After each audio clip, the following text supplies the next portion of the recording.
You're driving through the Montana plains at 3 in the morning. The radio gave up 20 miles back, nothing but static, and the occasional burst of something you can't quite make out. Your headlights carve a narrow tunnel through the darkness, catching nothing but asphalt, and the occasional reflective eyes of something that vanishes before you can tell what it was. The GPS lost signal an hour ago, but you keep driving because stopping out here feels worse than being lost. That's when you see them in your rearview mirror. 2 headlights, perfectly spaced, following at exactly the same distance they've maintained for the last 10 miles. No closer, no farther. When you slow down, they slow down. When you speed up, they match your pace. The car behind you is a sedan, dark-coloured, maybe black, though it's hard to tell in the prairie night. You can't make out the driver through the glare of their headlights, but something about the way they follow feels wrong. Too precise, too patient. You pull over at a gas station that looks like it was built in 1962 and hasn't been updated since. Fluorescent lights buzz and flicker over empty pumps. The sedan drives past without slowing, windows tinted so dark you can't see inside. As it passes, you catch a glimpse of the license plate, but the numbers and letters blur together like your eyes won't focus properly. The car disappears around a bend, and you're alone again with the prairie wind and the sound of your own heartbeat.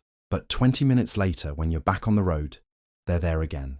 Same distance, same patience, same dark sedan that seems to know exactly where you're going before you do. Welcome to Arcade Recaps. Tonight, we're investigating the Men in Black. Not the movie franchise with its comedy and special effects, but the real phenomenon that inspired those films. The visitors who arrive unannounced after you've seen too much. For more than 7 decades, people across the globe have reported eerily similar encounters. Dark suits that fit too perfectly, pale skin and eyes that don't blink often enough, knowledge they couldn't possibly possess, cars that vanish around corners, and always, the request that you forget what you've seen. Before we begin, drop a comment and let me know where you're listening from tonight. Now let's dive into the cases themselves. We'll start with one of the earliest recorded encounters. A case that took place just weeks after Roswell captured headlines. A case involving ordinary people who witnessed something extraordinary and found themselves dealing with visitors who were anything but ordinary in return.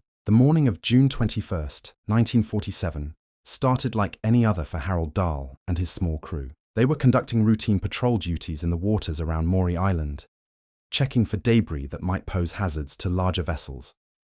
The work was mundane, methodical. The kind of job that lets your mind wander while your hands stay busy.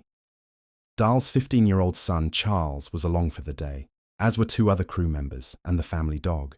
The weather was clear, the water calm. Nothing in the morning suggested that this would be anything other than another ordinary day on Puget Sound. But sometime after noon, Harold Dahl looked up at the sky and saw something that would haunt him for the rest of his life. 6 metallic objects hung in the air above them, arranged in formation like aircraft, but moving unlike anything he'd ever seen.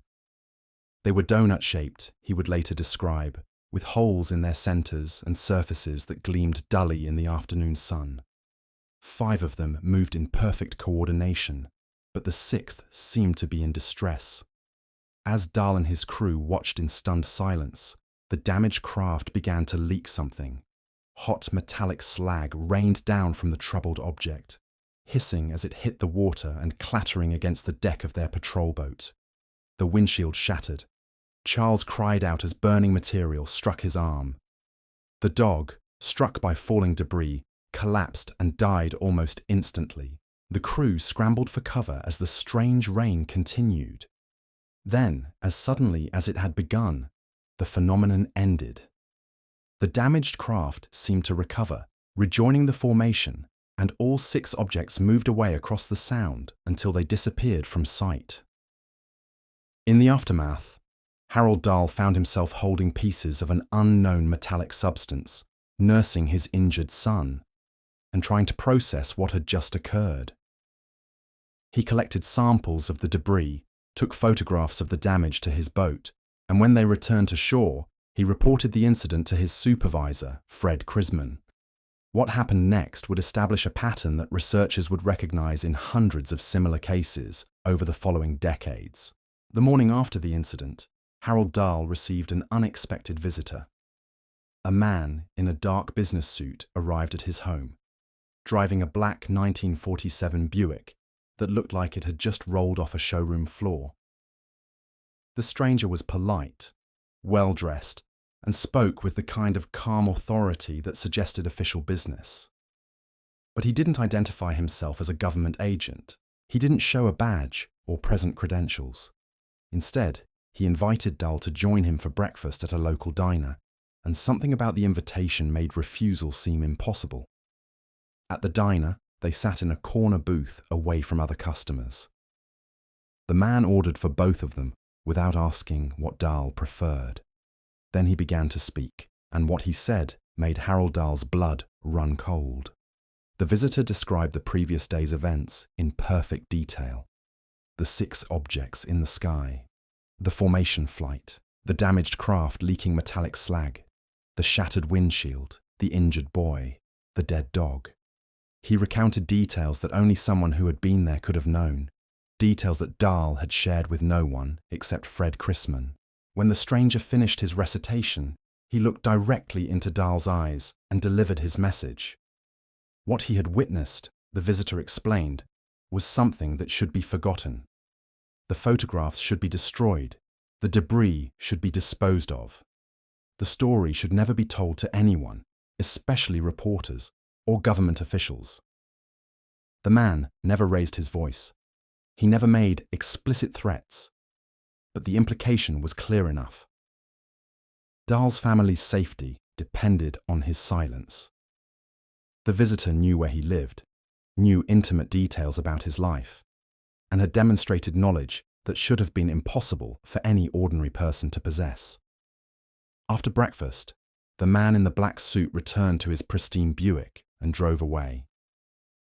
Harold Dahl never saw him again, but the encounter left him shaken in ways that had nothing to do with the previous day's strange aerial display. Despite the warning, or perhaps because of it, Fred Chrisman decided to investigate further. He collected additional debris from the site and reached out to Ray Palmer, a publisher of science fiction magazines, who had begun taking an interest in flying saucer reports. Palmer, in turn, contacted Kenneth Arnold, the pilot whose own UFO sighting near Mount Rainier had made headlines just days after the Maury Island incident. The case was beginning to attract the kind of attention that someone clearly didn't want it to receive. On July 31st, 2 Army Air Force intelligence officers flew from California to investigate the incident. Captain William Davidson and Lieutenant Frank Brown interviewed both Dahl and Chrisman, examined the debris samples, and took possession of some of the material. They seemed satisfied that they were dealing with a legitimate, if unexplained, occurrence. The officers loaded the debris onto a B-25 bomber and prepared to fly back to their base in California. The next morning, their aircraft caught fire over Kelso, Washington, and crashed. Both men were killed. The official investigation that followed was swift and decisive. FBI agent Jack Wilcox, acting on direct orders from J. Edgar Hoover, interviewed the witnesses and concluded that the entire incident had been a hoax. Dahl and Chrisman, according to Wilcox's report, had confessed to fabricating the story. But when pressed privately, Harold Dahl told a different story. He admitted to calling it a hoax, he said, because he was afraid. The man in the black suit had made it clear what could happen to people who talked too much about things they weren't supposed to see. 2 military officers were already dead. Dahl had a family to protect. The case was officially closed, filed away as the first major UFO hoax in American history. But researchers who examined the incident decades later found troubling inconsistencies in the official narrative. The debris was real, composed of materials that didn't match any known industrial processes of the time. The damage to Dahl's boat was documented by multiple witnesses. The photographs, despite claims that they had been destroyed, seemed to have shown genuine anomalous objects. Most significantly, Harold Dahl never wavered from his private insistence that the incident had occurred exactly as he first described it. Until his death, he maintained that the only false part of the story was his public retraction. He had seen something extraordinary. He had been visited by someone who knew impossible details about his experience, and he had been warned to keep quiet in terms that left no room for misunderstanding. The Maury Island incident established what would become the classic template for Men in Black encounters. A witness observes something unusual. Within hours or days, a well-dressed visitor arrives with detailed knowledge of the sighting. The visitor issues a polite but unmistakable warning to remain silent. The witness, faced with implications they don't fully understand but find deeply threatening, complies with the request. But perhaps the most unsettling aspect of the case wasn't what the mysterious visitor said or did. It was what he knew. Harold Dahl had shared the details of his sighting with only one person before the man in black arrived at his door. Yet the stranger recounted the incident with the precision of someone who had been there, watching from the sky as metallic slag rained down on a small patrol boat in Puget Sound. This element, the impossible knowledge possessed by Men in Black visitors, would become one of the most consistent and disturbing aspects of the phenomenon. Time and again, witnesses would report encounters with individuals who knew intimate details about their experiences, their lives, and their intentions before anyone had been told about them. The implications were deeply unsettling. Either these visitors represented some form of surveillance apparatus, so sophisticated and pervasive that it could monitor individual citizens in real time, or they possessed capabilities that transcended conventional human limitations. Neither explanation offered much comfort to witnesses who found themselves confronted by knowledge that should not have existed. In the years that followed Maury Island, similar encounters would be reported across the country and eventually around the world. The details varied, but the core elements remained remarkably consistent. Well-dressed visitors with authoritative demeanor and impossible knowledge, arriving unannounced to discuss events that witnesses had barely had time to process themselves. These weren't random encounters or cases of mistaken identity. They represented a systematic response to specific types of experiences, suggesting coordination and planning that operated according to its own logic and objectives. Something was monitoring unusual events and deploying human-appearing agents to manage the witnesses and control the flow of information. But as researchers began to compile and analyze these reports, patterns emerged that challenged the assumption that they were dealing with conventional intelligence operations. The visitors often displayed behavioral quirks that suggested unfamiliarity with basic human customs.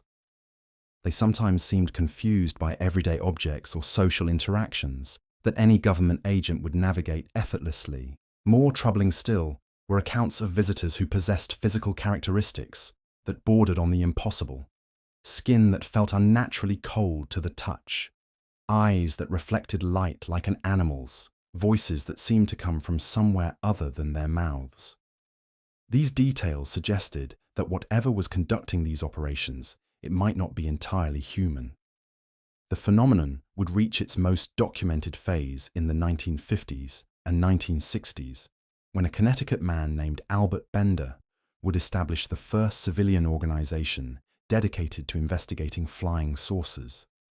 His International Flying Saucer Bureau would attract attention from around the world, and with that attention would come visitors who would force Bender to shut down his organization and retreat into silence for nearly a decade. But before we examine Bender's extraordinary encounter, we need to understand the context in which it occurred. By 1952, UFO sightings had become a regular feature of American life. The Air Force was conducting official investigations through Project Blue Book. Civilian researchers were forming organizations and publishing newsletters.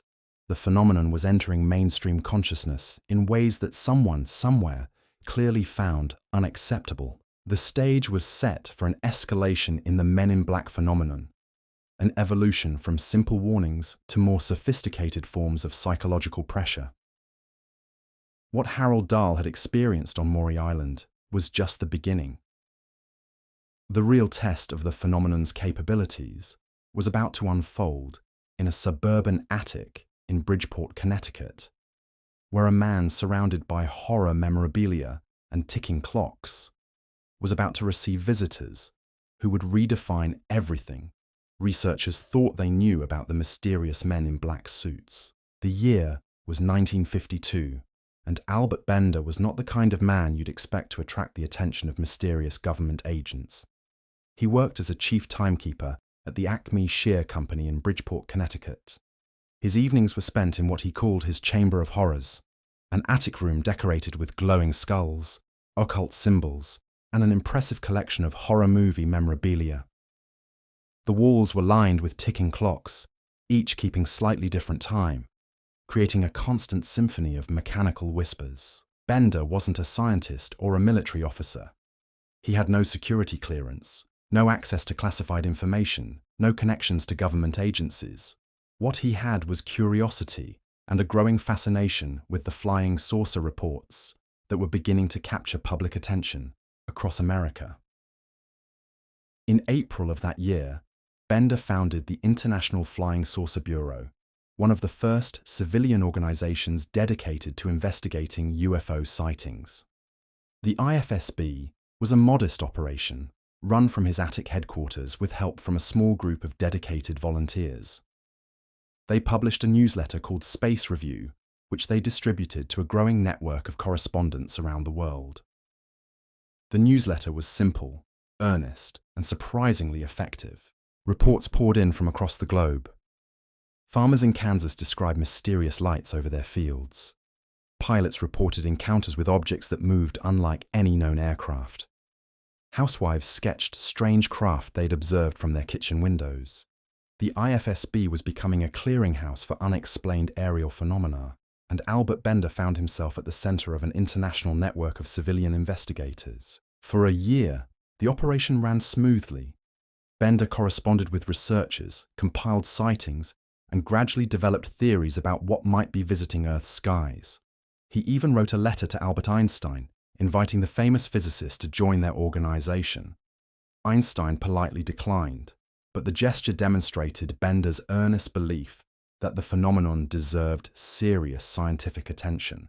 But as 1953 progressed, strange things began happening around Bender's home. Phone calls with no one on the other end, mysterious sounds in the attic when no one else was home, a persistent smell of sulfur that seemed to have no source. Bender began experiencing headaches, dizzy spells, and an unsettling feeling that he was being watched. Then, in September 1953, everything changed. Bender was alone in his Chamber of Horrors, working on the latest issue of Space Review, when the temperature in the room suddenly dropped. The ticking of the clocks seemed to slow and distort. A strange mist began forming in the corners of the attic, yellow-green and foul-smelling. 3 figures materialized out of the mist. They appeared to be men dressed in identical black suits with matching black hats. But as they moved closer, Bender realized that something was fundamentally wrong with them. Their skin was pale, almost grey, and seemed to have an artificial quality, like poorly applied makeup. Their eyes were dark and expressionless, and when they looked at him, Bender felt a cold pressure inside his skull. The figures didn't speak with their mouths. Instead, their voices seemed to form directly in Bender's mind, clear and emotionless. They knew about the IFSB. They knew about Space Review. They knew about his correspondence with researchers around the world, and they had come to deliver a message. The mystery of the flying saucers, they informed him, was no longer his concern. The source was known to the proper authorities, and any further investigation by civilian researchers would not be tolerated. Bender was to cease all activities related to UFO research immediately. He was to stop publishing Space Review. He was to dissolve the International Flying Saucer Bureau. When Bender tried to ask questions, the pressure in his head increased until he thought his skull might crack. The figures made it clear that compliance wasn't optional. They knew where he lived, where he worked, who his friends and family were. They could reach him anywhere, at any time. As quickly as they had appeared, the 3 figures began to fade back into the yellow mist. The temperature in the room gradually returned to normal. The clocks resumed their regular rhythm. But the smell of sulfur lingered for hours, and Albert Bender was left sitting in his attic surrounded by his horror memorabilia, knowing that he had encountered something far more terrifying than anything Hollywood had ever created. Within days, Bender sent out the final issue of Space Review. The newsletter contained only a brief statement. The mystery of the flying saucers is no longer a mystery. The source is known, but any information about this is being withheld by orders from a higher source. We would recommend those engaged in saucer work to please be very cautious. The International Flying Saucer Bureau was dissolved. Bender stopped all UFO research activities. For nearly a decade, he refused to discuss what had happened in his attic that September evening. When pressed by former colleagues and curious researchers, he would only say that the visitors had been real, that they had not been human, and that he had been warned never to speak of the encounter again. The sudden closure of the IFSB sent shockwaves through the small but growing community of UFO researchers. Gray Barker, one of Bender's correspondents and a researcher in his own right, began investigating what had happened to his colleague. Through careful questioning and persistent inquiry, Barker was able to piece together fragments of Bender's experience.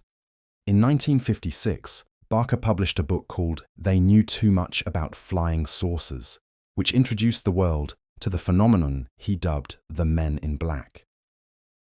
The phrase was simple, memorable, and perfectly captured the essence of what witnesses were reporting. Mysterious visitors in dark suits who seemed to know impossible details about UFO encounters and who possessed the authority to silence those who had seen too much.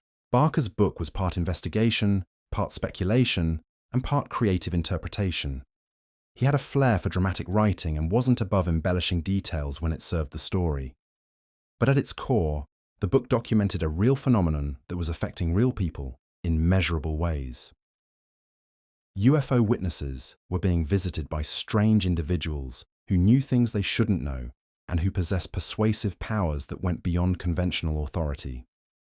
The Bender case established several elements that would become characteristic of Men in Black encounters.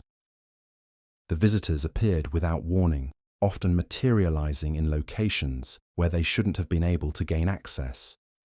They possessed detailed knowledge of the witnesses' activities and experiences. They communicated through methods that seemed to bypass normal speech. They left physical traces of their presence that persisted after their departure, and they achieved their objective of silencing the witness through psychological pressure rather than physical threats. But perhaps most significantly, Bender's encounter demonstrated that the Men in Black weren't simply responding to individual UFO sightings. They were targeting the infrastructure of civilian UFO research itself. The IFSB represented an organized effort to collect, analyze, and disseminate information about unexplained aerial phenomena. Its growing international network posed a potential threat to whoever was managing the UFO phenomenon from behind the scenes. By shutting down Bender's organization, the visitors had eliminated a significant node in the civilian research network. Other researchers took note of what had happened and became more cautious in their activities. Some abandoned UFO research altogether. Others went underground, sharing information only through private channels and avoiding any public profile that might attract unwanted attention. The psychological impact of the Bender case extended far beyond the UFO research community. Here was a man who had done nothing more than collect and publish reports of unusual aerial phenomena. Yet he had been visited by entities that possessed capabilities bordering on the supernatural. If Albert Bender could be silenced so effectively, what did that mean for anyone else who might witness something they weren't supposed to see? The answer would become clear over the following years as more and more witnesses came forward with similar stories. The Men in Black weren't an isolated phenomenon limited to prominent researchers. They were a systematic response to UFO encounters at every level, from casual observers to dedicated investigators. Their methods varied depending on the witness and the situation, but their objective remained consistent: control the flow of information about unexplained aerial phenomena. What made these encounters particularly unsettling was the way the visitors seemed to exist outside normal human limitations. They appeared and disappeared without using conventional transportation. They possessed knowledge that should have been impossible to obtain through normal surveillance methods. They communicated through means that suggested telepathic abilities, and they left behind physical traces that persisted long after their departure. These weren't the characteristics of government agents conducting routine security interviews. They suggested something far more sophisticated and far less human than conventional intelligence operations. Yet the visitors always maintained the appearance of official authority, wearing the uniforms of legitimate power, while displaying capabilities that transcended any known government agency. The Bender case also established the pattern of long-term psychological effects that would characterize men in black encounters. Bender didn't simply forget about his experience and move on with his life. The encounter haunted him for years, affecting his health, his relationships, and his ability to function normally in everyday situations. He suffered from recurring nightmares, persistent anxiety, and a pervasive sense that he was still being watched. It wasn't until 1962, nearly a decade after his encounter, that Bender finally broke his silence. In a book called Flying Saucers and the Three Men, he provided his full account of what had happened in his attic that September evening. The book was strange, rambling, and filled with details that seemed to come from science fiction rather than reality. Bender described the visitors as beings from another dimension who wore human appearances like masks. He claimed they had shown him their true forms and had taken him on journeys to their home world. Many readers dismissed the book as fantasy, the product of a mind that had been damaged by the original encounter, but others recognized elements that matched their own experiences with mysterious visitors: the psychological pressure, the impossible knowledge, the sense of dealing with intelligences that operated according to alien logic. These details resonated with other witnesses who had faced similar encounters. Whether Bender's later account was accurate, or whether it represented his mind's attempt to process an experience that defied rational explanation, the core elements of his story remained consistent with hundreds of other men in black encounters. Something had visited him in 1953. Something had possessed detailed knowledge of his activities. Something had persuaded him to abandon his research through methods that went beyond conventional human capabilities. The ripple effects of Bender's encounter would be felt for decades. Graybarker's book about the Men in Black phenomenon would inspire researchers, filmmakers, and writers around the world. The phrase itself would enter popular culture, eventually spawning movies, television shows, and countless conspiracy theories. But beneath the entertainment and speculation lay a disturbing reality. People were being systematically silenced by visitors who possessed capabilities that challenged our understanding of what was possible. As reports of Men in Black encounters continued to accumulate throughout the 1950s and 1960s, researchers began to notice variations in the phenomenon. Not all visitors matched Bender's description of otherworldly beings in perfect suits. Some appeared to be normal human beings with legitimate government credentials. Others displayed the awkward behavior and physical anomalies that suggested something trying to impersonate human form. This variation suggested that the phenomenon might involve multiple types of entities or organizations, each with different capabilities and objectives. Some encounters might represent legitimate government interest in UFO reports. Others might involve something far stranger, masquerading as official authority. The challenge for researchers was learning to distinguish between the two, particularly when both types of visitors often achieve the same result: witness silence and information control. The evolution of the Men in Black phenomenon would continue throughout the following decades, adapting to changing social conditions and technological capabilities while maintaining its core characteristics. But the foundation had been established in Albert Bender's attic, where three figures in black suits had demonstrated that some secrets were protected by forces that operated outside the normal boundaries of human authority and understanding. The phenomenon that began with Harold Dahl's breakfast warning and crystallized in Albert Bender's supernatural encounter was about to spread far beyond the confines of UFO research circles. By the mid-1950s, Reports of men in black encounters were filtering in from across the country, each case adding new dimensions to an already bewildering mystery. What emerged from these accounts wasn't a single coherent picture of who or what the men in black were, but rather a spectrum of encounters that ranged from the merely unusual to the completely impossible. On one end were visitors who seemed like legitimate government agents conducting routine interviews. On the other were entities that challenged the very notion of what it meant to be human. Dr. Herbert Hopkins discovered this firsthand on a quiet evening in September 1976. Hopkins was a respected physician and hypnotherapist in Old Orchard Beach, Maine, with no particular interest in UFOs beyond his professional involvement in a local case.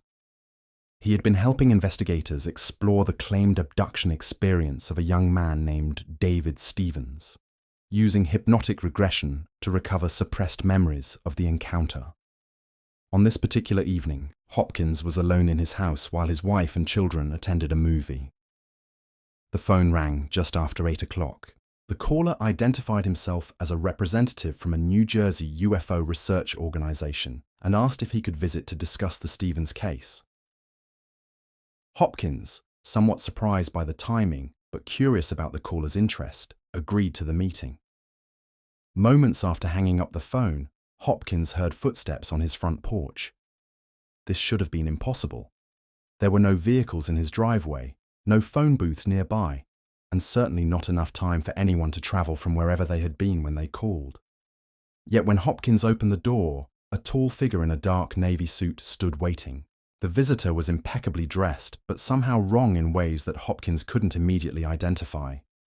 His suit was perfectly pressed, his posture rigidly upright, but his movements seemed mechanical, like someone consciously controlling each gesture.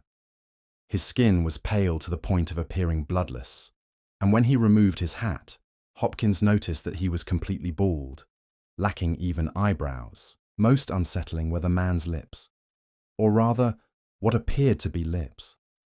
They seemed to be created with poorly applied lipstick, smeared and unnatural. When the visitor spoke, Hopkins noticed red marks on his grey suede gloves, where the artificial mouth had transferred its colour. Inside Hopkins' home, the visitor didn't sit so much as position himself in a chair, maintaining perfect posture while remaining unnaturally still. He asked routine questions about the Stevens case, but his manner of speaking was odd, formal, as if he were reading from a script written in a foreign language and translated poorly into English. Then the visitor did something that transformed the encounter from merely strange to genuinely frightening. He instructed Hopkins to place his hand in his pocket and tell him how many coins were there. Hopkins felt around and reported 2 coins. The visitor asked him to remove one and place it in his palm. As Hopkins watched, the coin began to blur and shimmer, its edges becoming indistinct. Then, with no flash of light or dramatic effect, it simply ceased to exist. Neither you nor anyone else on this plane will ever see that coin again, the visitor said in his flat, emotionless voice. The demonstration was followed by what could only be described as a threat, though delivered in the same monotone manner. The visitor mentioned Barney Hill, one half of the famous abducted couple, who had died of a heart attack several years earlier. "Do you know how Barney Hill died?" he asked. When Hopkins replied that it had been a heart attack, the visitor corrected him. "No, he died because he had no heart, just as you no longer have a coin." The implication was clear and terrifying. Whatever force this visitor represented had the power to make things disappear, and people might be just as vulnerable as coins. As the encounter continued, the visitor's behavior became increasingly erratic. His speech began to slow, his words spacing out, as if he were a machine running low on power. "My energy is running low," he finally announced. "Must go now." He stood with difficulty, grasping the arms of the chair like someone unfamiliar with basic motor functions. The visitor left through the front door, but instead of walking to a vehicle, he made his way around the side of the house with an awkward, shuffling gait. Hopkins watched from a window as a brilliant blue-white light suddenly illuminated the side yard, lasting only a few seconds before fading away. When Hopkins investigated the area the next morning, he found strange tread marks in the soil, unlike anything left by conventional tires. The psychological impact of the encounter was immediate and lasting. Hopkins destroyed all his materials related to the Stevens case and withdrew from UFO research entirely. For years afterward, he remained convinced that he had encountered something genuinely non-human, an entity capable of manipulating matter in ways that defied known physics. The Hopkins case exemplified a new evolution in Men in Black encounters. Unlike the government agents who had visited Harold Dahl or the dimensional beings who had confronted Albert Bender, this visitor seemed to be something attempting to impersonate human form, but failing in crucial details. The artificial lips, the mechanical movements, the apparent unfamiliarity with basic human functions, all suggested an intelligence that understood human appearance but not human behavior. This pattern would repeat in numerous cases throughout the 1970s and beyond. Witnesses reported visitors who didn't seem to understand how to use eating utensils, who were confused by simple household appliances, or who spoke in archaic phrases that sounded like they came from outdated instruction manuals. These weren't the characteristics of any known government agency, no matter how secret or sophisticated. The phenomenon was also adapting to changing social conditions. As public awareness of government surveillance increased during the post-Watergate era, Men in Black encounters began incorporating elements that played on contemporary anxieties about privacy and official overreach. Visitors would claim to represent various agencies, flash credentials that couldn't be verified, and invoke national security concerns that sounded plausible but felt wrong in context. Yet beneath these surface adaptations, the core elements remained constant. The visitors possessed impossible knowledge about witnesses' experiences. They demonstrated capabilities that transcended normal human limitations. They achieved compliance through psychological pressure rather than physical coercion. And they left behind lingering effects that persisted long after the encounter had ended. Dr. Hopkins's experience also highlighted another troubling aspect of the phenomenon: its apparent ability to monitor and respond to UFO research activities in real time. Hopkins had been working on the Stevens case for only a short period, and his involvement wasn't widely known. Yet somehow, his visitor had detailed knowledge of his activities and had timed the encounter to occur when Hopkins was alone and vulnerable. This suggested a level of surveillance capability that went far beyond anything available to conventional intelligence agencies in 1976. The visitor had known Hopkins' phone number, his address, his family's schedule, and his involvement in a case that had received minimal public attention. Either the phenomenon had access to communication and surveillance technologies decades ahead of their time, or it operated through means that didn't require traditional intelligence gathering methods. The Hopkins case also demonstrated how Men in Black encounters had evolved from simple warnings to sophisticated psychological operations. The coin demonstration wasn't just a magic trick. It was a precisely calibrated display of power, designed to convince Hopkins that he was dealing with forces beyond his understanding or ability to resist. The reference to Barney Hill's death served a similar function, implying that non-compliance could have fatal consequences. These weren't the crude intimidation tactics that might be employed by conventional agents. They represented a deep understanding of human psychology and the specific fears that would be most effective against particular individuals. Hopkins was a medical professional, someone who understood the human body and its limitations. The suggestion that hearts could simply stop functioning, that people could die from having essential organs removed by unseen forces, was precisely calculated to exploit his professional knowledge and personal anxieties. The encounter's aftermath revealed another characteristic pattern: Hopkins didn't just stop his UFO research. He experienced lasting psychological effects that resembled trauma responses, sleep disturbances, persistent anxiety, and recurring thoughts about the encounter plagued him for years. This wasn't simply the result of being frightened. It suggested that the encounter had involved psychological manipulation techniques that left lasting neurological impacts. Similar effects were reported by other witnesses who had faced Men in Black encounters. Many described feeling programmed or conditioned in ways they couldn't fully explain. Some reported memory gaps around the encounter, remembering only fragments of what had occurred. Others found themselves compulsively complying with instructions they had been given, even when they consciously wanted to resist. These symptoms suggested that the Men in Black phenomenon might involve technologies or techniques capable of directly influencing human consciousness. Whether through hypnotic methods, pharmaceutical interventions, or something even more exotic, the visitors seemed able to implant suggestions and behavioral modifications that persisted long after the encounter had ended. As researchers compiled more cases throughout the 1970s and 1980s, geographical patterns began to emerge. Certain areas seemed to attract higher concentrations of Men in Black encounters, often correlating with regions that also experienced elevated UFO activity. The Hudson Valley in New York, the Piedmont region of North Carolina, and various locations throughout the Pacific Northwest all became known for both unexplained aerial phenomena and subsequent visits from mysterious officials. This geographical clustering suggested that the Men in Black phenomenon wasn't randomly distributed, but was instead responding to specific trigger events or conditions.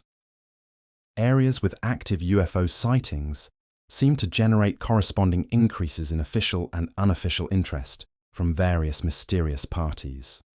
The correlation was strong enough to allow experienced researchers to predict where Men in Black encounters were likely to occur based on patterns of aerial anomaly reports. The phenomenon was also beginning to show signs of technological adaptation. Early encounters had involved visitors who seemed unfamiliar with basic modern conveniences. But by the 1980s, witnesses reported Men in Black who were comfortable with contemporary technology while still displaying the behavioral oddities that characterize the phenomenon. Some visitors now carried what appeared to be advanced electronic devices, though witnesses often couldn't describe their function or operation clearly. Others seemed to possess detailed knowledge of witnesses' electronic communications, including private phone conversations and personal correspondence. This suggested either access to sophisticated surveillance technologies or alternative methods of information gathering that achieved similar results. The evolution of the phenomenon raised fundamental questions about its nature and origin. Were researchers dealing with a single intelligence that was learning and adapting over time? Were multiple groups or entities involved, each with different capabilities and objectives? Or was the phenomenon itself somehow responsive to cultural expectations and technological developments, morphing to match contemporary fears and possibilities? The answers remained elusive, but the evidence was accumulating that something systematic and intelligent was managing human exposure to unexplained phenomena. The Men in Black weren't simply responding to individual sightings. They were conducting what appeared to be a comprehensive information management operation that spanned decades and continents. This operation demonstrated remarkable consistency in its methods and objectives, while showing impressive adaptability in its tactical approaches. Witnesses in different countries, speaking different languages, and coming from different cultural backgrounds, reported encounters that shared core characteristics, while varying in specific details that reflected local conditions and expectations. The global nature of the phenomenon suggested coordination on a scale that challenged assumptions about who or what might be responsible. No known government agency operated with such consistent effectiveness across international boundaries. No known intelligence service maintained operations that persisted for decades without leaving traces in official records or bureaucratic documentation. Yet something was clearly managing the flow of information about unexplained aerial phenomena with remarkable success. UFO witnesses continued to report encounters with mysterious officials who possessed impossible knowledge and demonstrated capabilities that transcended normal human limitations. Researchers continued to find their activities monitored and sometimes terminated by visitors who appeared without warning and vanished without trace. The Men in Black phenomenon had evolved from isolated incidents into a global system of information control that operated according to its own logic and objectives. Understanding those objectives and the intelligence behind them would require researchers to look beyond individual encounters and examine the broader patterns that emerged when hundreds of cases were analysed together. What they would discover was evidence of something that challenged fundamental assumptions about the nature of reality itself. The Men in Black weren't just visiting UFO witnesses. They were maintaining a boundary between what humanity was allowed to know and what was required to remain hidden. The question was no longer simply who they were, but what they were protecting, and why that protection required methods that seemed to operate outside the normal laws of physics and human behavior. The answers would emerge from the most carefully documented and investigated cases, encounters that provided enough detail and corroboration to allow serious analysis of a phenomenon that had remained in the shadows for far too long. But those answers would also raise new questions about the nature of the reality we think we inhabit, and whether the boundaries of that reality are as fixed and certain as we have always assumed them to be. The patterns were becoming impossible to ignore by the early 1980s. Researchers who had been tracking Men in Black encounters for decades began noticing something that challenged their assumptions about the phenomenon. The visitors weren't just responding to UFO sightings anymore. They were arriving before witnesses had reported anything to anyone. This shift represented a fundamental change in the nature of the encounters. Previously, the pattern had been predictable. Someone sees something unusual in the sky, reports it to authorities or researchers, and within days receives a visit from mysterious officials who encourage silence. But now, witnesses were describing encounters with Men in Black, who arrived within hours of sightings that hadn't been reported to anyone. The implications were staggering. Either the phenomenon possessed surveillance capabilities that could monitor individual citizens in real time across vast geographical areas, or it was operating through methods that didn't require conventional observation and reporting chains. Both possibilities suggested technological or operational capabilities that exceeded anything known to exist within human civilization. Consider the case of Maria Santos, a night shift nurse in Albuquerque, New Mexico, who was driving home from work on a foggy morning in March 1983. As she navigated a particularly isolated stretch of highway, her car's electrical system began malfunctioning. The radio produced only static, the headlights dimmed, and the engine started running roughly. Through her windshield, she observed 3 disc-shaped objects moving silently above the road ahead. They maintained perfect formation while executing maneuvers that defied aerodynamics, including 90-degree turns at what appeared to be high velocity. The objects emitted a soft, pulsing light that seemed to penetrate the fog without creating visible beams or reflections. Santos pulled over to observe more clearly, watching for approximately 15 minutes as the objects performed what seemed like a systematic survey of the area below them. Then, as suddenly as they had appeared, they accelerated vertically and disappeared into the overcast sky. Her car's electrical systems immediately returned to normal function. When Santos arrived home, she found a black sedan parked in her driveway.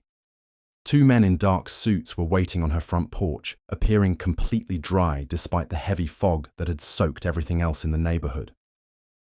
They introduced themselves as investigators from an unspecified federal agency and asked if they could discuss her drive home from work. The timing should have been impossible. Santos hadn't stopped anywhere after her sighting. She hadn't used her phone, hadn't contacted anyone, hadn't even mentioned the incident to herself aloud. Yet these visitors possessed detailed knowledge of what she had observed, including specific details about the object's flight patterns, and the duration of her observation. During the 20-minute interview that followed, the visitors demonstrated familiarity with Santos's work schedule, her route home, and even personal details about her family that weren't matters of public record. They spoke in the formal, slightly archaic manner that characterized many men in black encounters, using phrases that sounded like they came from official manuals written decades earlier. Most unsettling was their apparent knowledge of her thoughts during the sighting. They described her emotional reactions with precision, including her initial fear, growing fascination, and final sense of witnessing something that challenged her understanding of reality. They knew she had considered returning to the hospital to report the incident, but had decided against it.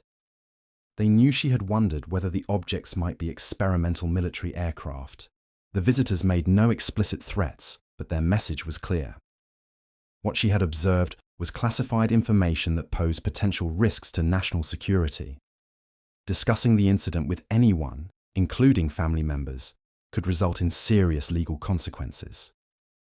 They suggested she consider the sighting a case of mistaken identity, perhaps unusual cloud formations or conventional aircraft observed under poor visibility conditions. Before leaving, one of the visitors handed Santos a business card with only a phone number printed on plain white stock. He explained that if she remembered additional details about her drive home, or if she experienced any unusual dreams or recurring thoughts about the incident, she should call immediately. The card felt oddly warm to the touch and seemed to retain that warmth even after the visitors had left. Santos never called the number. In fact, when she looked for the card the next morning, she couldn't find it anywhere in her house. She had placed it on her kitchen counter after the visitors left, but it had vanished completely, leaving no trace that it had ever existed. The psychological impact of the encounter persisted for months. Santos found herself avoiding the stretch of highway where she had observed the objects, taking longer routes to work that added significant time to her commute. She experienced vivid dreams that seemed more like memories, featuring details of the sighting that she couldn't recall consciously experiencing. Most disturbing were the recurring dreams of conversations with the visitors that seemed to have occurred after their official interview had ended. In these dreams, she remembered being asked additional questions about her background, her family, her political beliefs, and her attitudes toward government authority. She remembered providing answers that felt compelled rather than voluntary, as if she were responding to some form of hypnotic suggestion. When Santos tried to verify the visitors' credentials by calling federal agencies that might have jurisdiction over UFO investigations, she discovered that no such investigation had been authorized. The agencies she contacted had no record of sending representatives to interview her, and some seemed genuinely puzzled by her inquiry. The Santos case exemplified the evolution of men in black encounters into something that resembled precognitive surveillance. The visitors hadn't simply responded to a reported sighting. They had somehow anticipated it and positioned themselves to intercept the witness before any information could be disseminated. This capability suggested either access to surveillance technologies that could monitor individual citizens continuously and predict their movements with extraordinary precision, or operational methods that transcended conventional limitations of time and causality. Both possibilities challenged fundamental assumptions about what was possible within the known laws of physics and human technology. Similar cases began appearing in research files throughout the 1980s. Witnesses reported men in black encounters that occurred before they had consciously decided to report their sightings, sometimes before they had fully processed what they had observed themselves. The visitors seemed to possess not just impossible knowledge about past events, but apparent awareness of future intentions and decisions. This temporal displacement became one of the most unsettling characteristics of the modern men in black phenomenon. Witnesses found themselves dealing with visitors who seemed to exist slightly ahead of normal causality, responding to events and decisions that hadn't yet occurred from the witness's perspective. The implications extended beyond individual encounters, to the broader question of how the phenomenon maintained its effectiveness across decades of technological and social change. As communication systems became more sophisticated and surveillance capabilities expanded, the men in black seemed to adapt their methods to stay ahead of conventional detection and analysis. By the 1990s, witnesses were reporting encounters with visitors who seemed familiar with emerging technologies that were barely known to the general public. Some described men in black who carried devices that resembled early cellular phones years before such equipment became commercially available. Others reported visitors who seemed to possess detailed knowledge of computer systems and electronic communications that were still in developmental phases. This technological prescience suggested either access to advanced research and development programs or indigenous capabilities that allowed the phenomenon to develop and deploy technologies independently of human innovation cycles. The visitors weren't just keeping pace with technological change, they were anticipating and preparing for developments that hadn't yet reached mainstream awareness. The phenomenon was also showing signs of psychological sophistication that exceeded anything documented in earlier encounters. Visitors were tailoring their approaches to individual witnesses with increasing precision, exploiting specific fears, beliefs, and vulnerabilities that seemed to require intimate knowledge of each person's psychological profile. Dr. Jennifer Morrison, a research psychologist at a major university, experienced this personalized approach firsthand when she began investigating reports of unusual aerial phenomena in her region during the summer of 1991. Morrison had no previous interest in UFOs, but her background in cognitive psychology and perception made her curious about the consistency of witness reports that described similar objects and behaviors. Her initial research was academic in nature, focused on understanding the psychological mechanisms that might account for the similarities between independent witness accounts. She interviewed dozens of people who claimed to have observed unexplained aerial phenomena, looking for patterns in their descriptions that might reveal common perceptual or cognitive biases. What she found instead was a level of consistency that challenged conventional explanations for misidentified conventional aircraft or atmospheric phenomena. The witnesses came from diverse backgrounds and had no apparent contact with each other, yet their descriptions matched in details that seemed too specific and technical to result from suggestion or shared cultural expectations. Morrison began documenting these patterns in what she intended to be a scholarly paper on the psychology of anomalous experience reports. She had completed preliminary interviews with over 40 witnesses and was beginning statistical analysis of their accounts when she received an unexpected visitor at her university office. The man who appeared at her door wore a perfectly fitted charcoal suit and introduced himself as Dr. Richard Coleman from a government psychology research program she had never heard of. He claimed to be conducting a parallel study of the same phenomenon and suggested they might benefit from comparing their findings. Coleman possessed detailed knowledge of Morrison's research methodology, her interview questions, and even specific responses from witnesses she had promised to keep confidential. He seemed particularly interested in her statistical analysis and asked probing questions about patterns she had identified but hadn't yet included in any written materials. During their 2-hour conversation, Coleman demonstrated familiarity with advanced psychological research techniques that Morrison recognized as being years ahead of anything currently available in academic settings. He discussed neurological influence methods, subliminal conditioning protocols, and memory modification procedures that sounded more like science fiction than legitimate research. Most unsettling was Coleman's apparent knowledge of Morrison's personal history and psychological profile. He made casual references to childhood experiences she had never discussed with colleagues, mentioned family relationships that weren't matters of public record, and seemed to understand her motivations and fears with uncomfortable precision. As their meeting concluded, Coleman suggested that Morrison's research might be moving in directions that could prove personally and professionally dangerous. He didn't specify the nature of these dangers, but implied that certain areas of inquiry attracted unwanted attention from organizations that preferred to operate without academic scrutiny. He left behind what appeared to be a standard business card, but when Morrison examined it closely, she noticed that the text seemed to shift slightly when viewed from different angles. The phone number appeared to change depending on the lighting, and the organization name seemed to be printed in a font that hurt her eyes when she tried to focus on it directly. Morrison attempted to contact Coleman using the information on the card, but the phone numbers either didn't connect or reached organizations that claimed no knowledge of anyone by that name. When she tried to research the government program he claimed to represent, she found no evidence that it existed in any official capacity. More disturbing were the changes she began noticing in her own research materials. Interview transcripts that she remembered containing specific details now seemed to be missing crucial information. Statistical patterns that had seemed clear and significant appeared less definitive when she reviewed her data.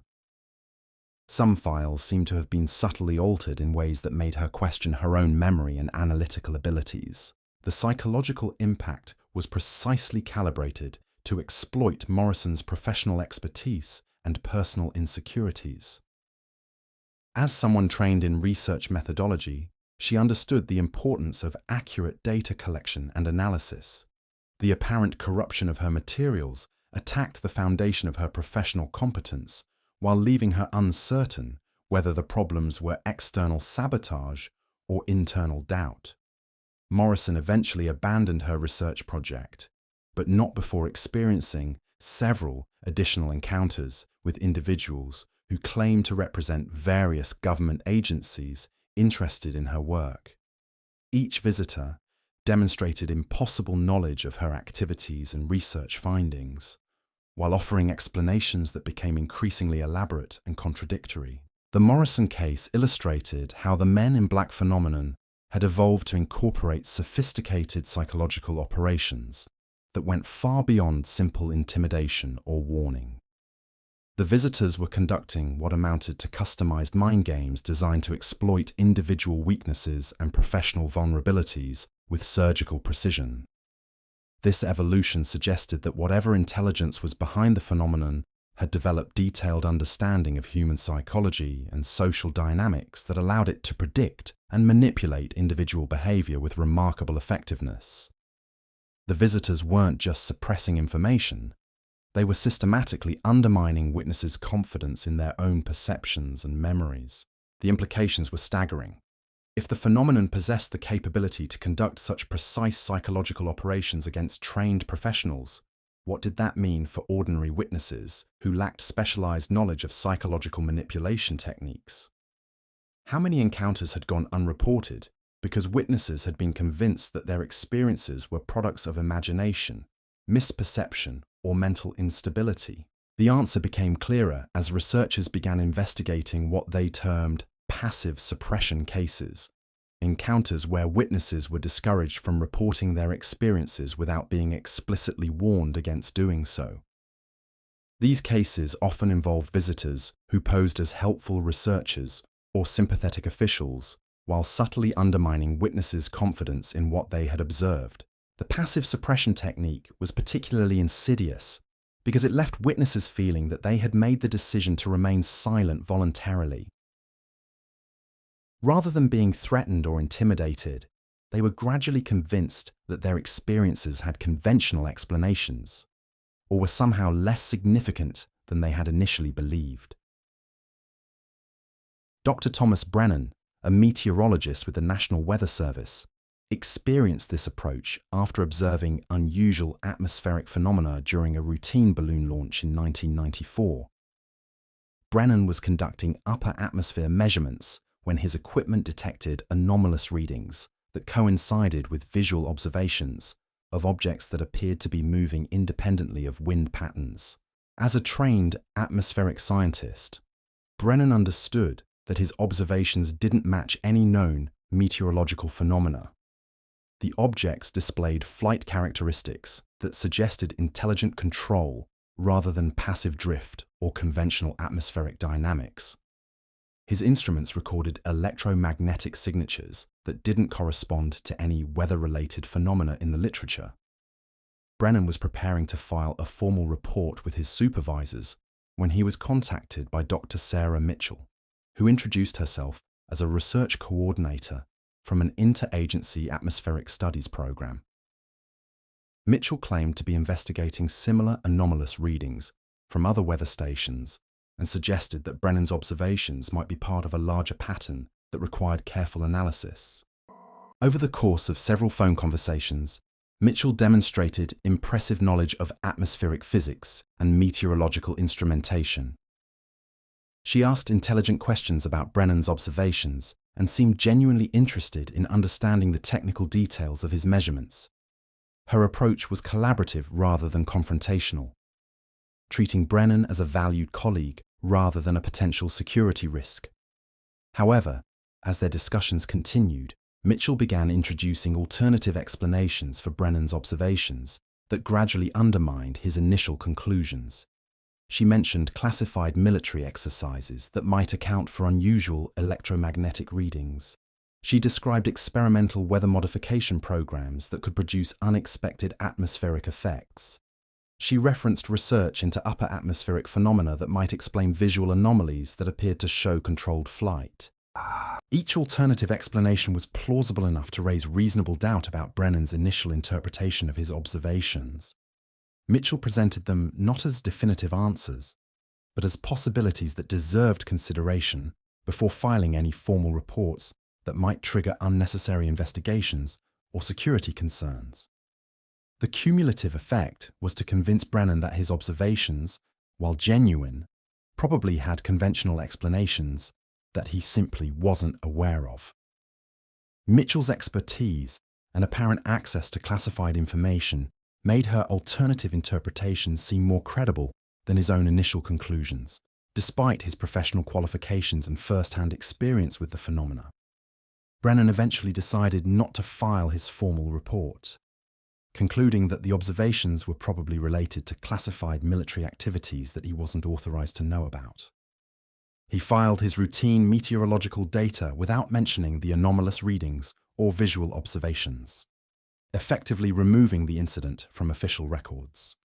It wasn't until years later, when Brennan learned about similar cases involving other Weather Service personnel, that he began to suspect he had been systematically discouraged from reporting genuine anomalous phenomena.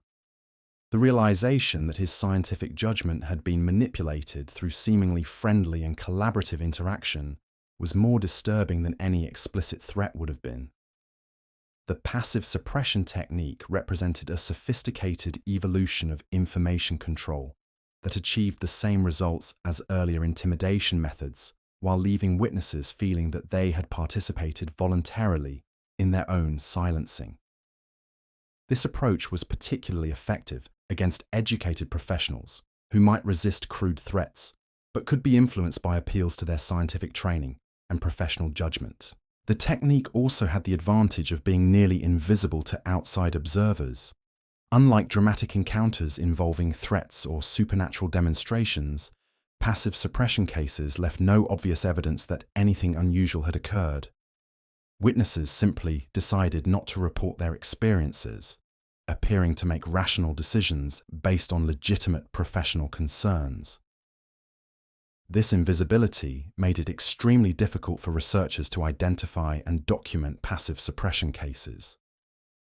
Most witnesses never realized they had been manipulated, believing their decisions to remain silent were based on sound reasoning rather than external influence. Only when researchers began systematically interviewing professional observers who might have encountered anomalous phenomena did patterns of passive suppression become apparent. The discovery of these patterns revealed that the Men in Black phenomenon was far more extensive and sophisticated than previously understood. Rather than limiting themselves to dramatic encounters with prominent witnesses, the intelligence behind the phenomenon was conducting systematic information control operations that affected hundreds or thousands of potential witnesses across multiple professional and social categories. Weather service personnel, air traffic controllers, military radar operators, commercial pilots, and other professional observers who might encounter anomalous phenomena in the course of their duties were all potential targets for passive suppression techniques. The cumulative effect was to create a systematic blind spot in official records and professional reporting systems that made anomalous phenomena appear far less common and significant than they actually were.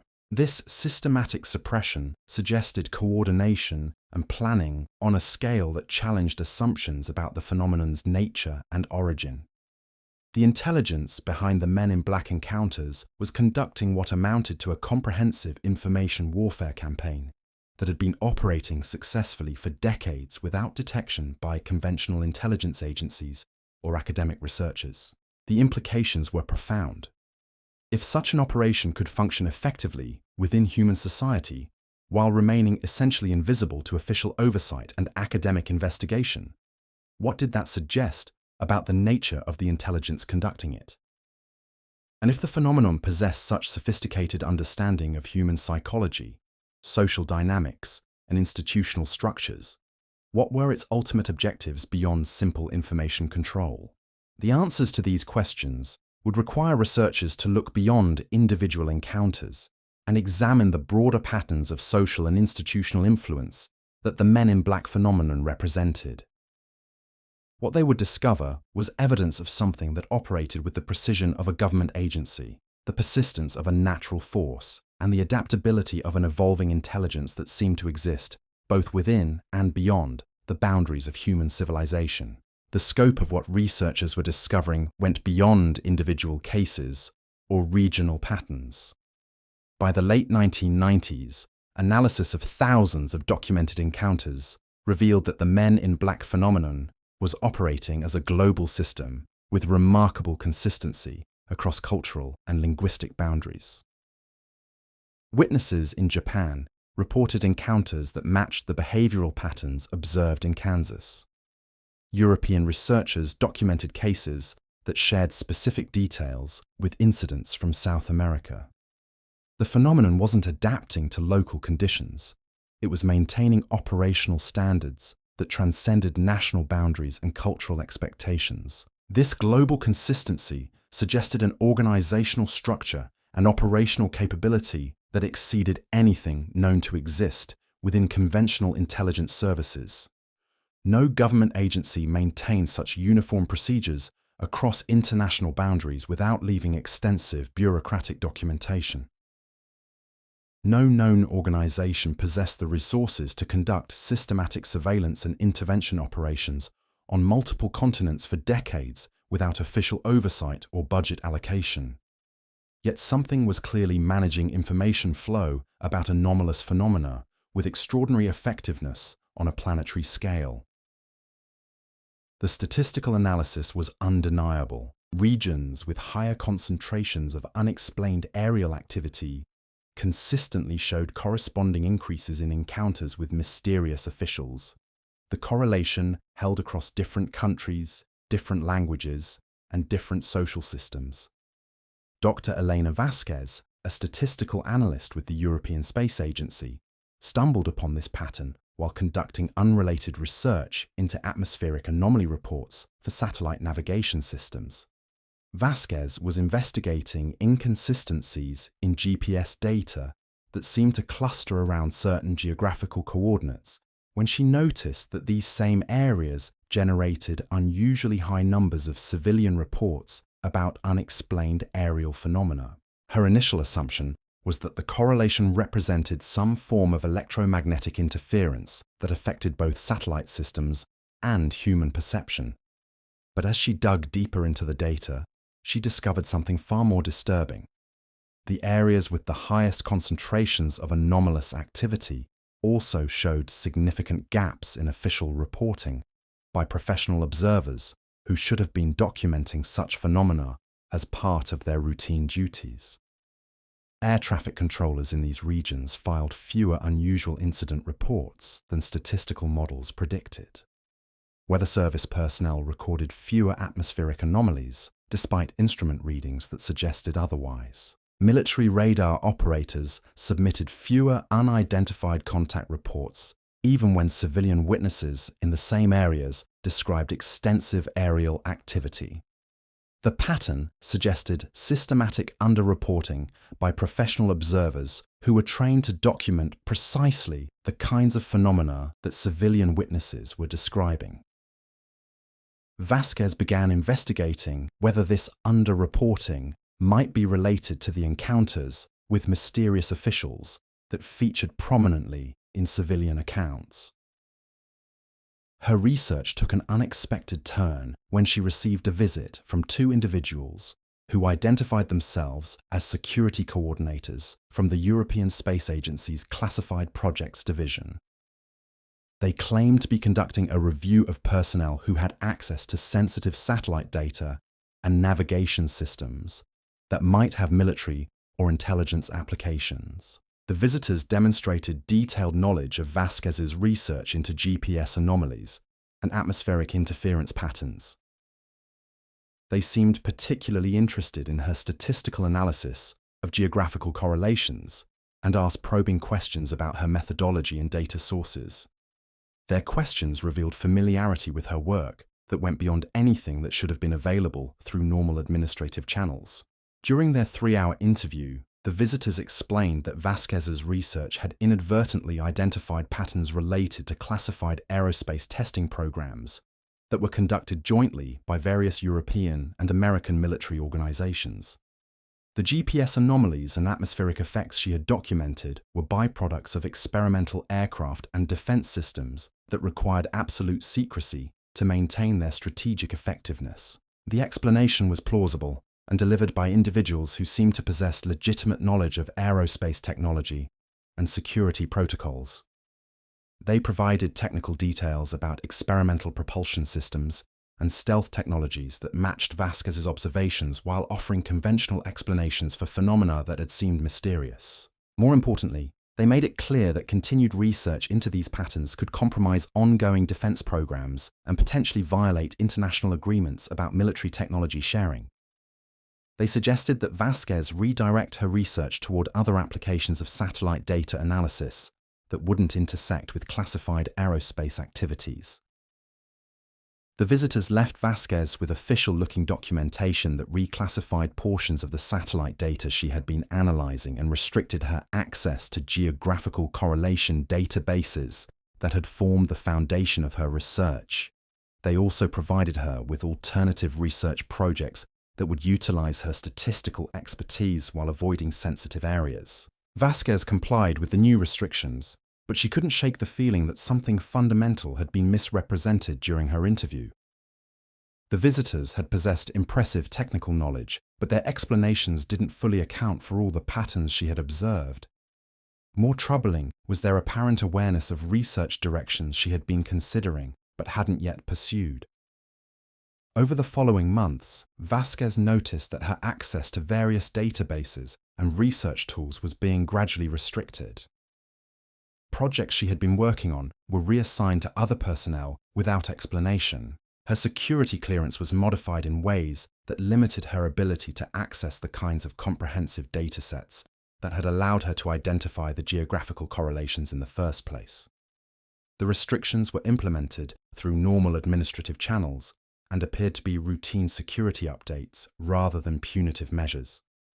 But their cumulative effect was to prevent Vasquez from continuing the research that had led to her encounter with the mysterious visitors. She found herself relegated to routine data analysis tasks that offered no opportunity to investigate the patterns she had discovered. The Vasquez case illustrated how the Men in Black phenomenon had evolved to incorporate legitimate administrative and bureaucratic processes as methods of information control. Rather than relying solely on psychological pressure or supernatural demonstrations, the intelligence behind the encounters was learning to manipulate existing institutional structures to achieve its objectives. This bureaucratic evolution represented a significant advancement in operational sophistication. By working through established channels and procedures, the phenomenon could achieve lasting results that persisted long after individual encounters had ended. Witnesses found their ability to pursue sensitive research permanently constrained through official mechanisms that appeared completely legitimate. The technique was particularly effective against professional researchers and government employees who were accustomed to security restrictions and clearance modifications. These individuals were unlikely to question administrative decisions that fell within the normal range of bureaucratic activity, even when those decisions effectively terminated their ability to investigate anomalous phenomena. This bureaucratic suppression was nearly impossible to detect or document because it operated through legitimate channels using proper procedures and authorization codes. Researchers who found their access restricted had no grounds for complaint and no evidence that anything improper had occurred. The system was being used against itself with remarkable effectiveness. The global nature of these operations became clear as researchers began comparing cases from different countries and institutional settings. The same bureaucratic suppression techniques were being employed against researchers in American universities, European space agencies, Japanese meteorological services, and Australian defence contractors. The methods varied to match local administrative procedures, but the results were identical. This coordination across different national and institutional systems suggested an intelligence capability that possessed intimate knowledge of bureaucratic structures worldwide. The phenomenon wasn't just adapting to local conditions. It was manipulating complex organizational hierarchies with precision that required years of preparation and detailed understanding of how different institutions operated. The implications were staggering. If the Men in Black phenomenon possessed the capability to manipulate government and academic bureaucracies on a global scale, what did that suggest about its relationship to official power structures? Was the phenomenon operating independently of human institutions? Or had it somehow infiltrated and co-opted those institutions for its own purposes? Evidence for both possibilities could be found in the research literature.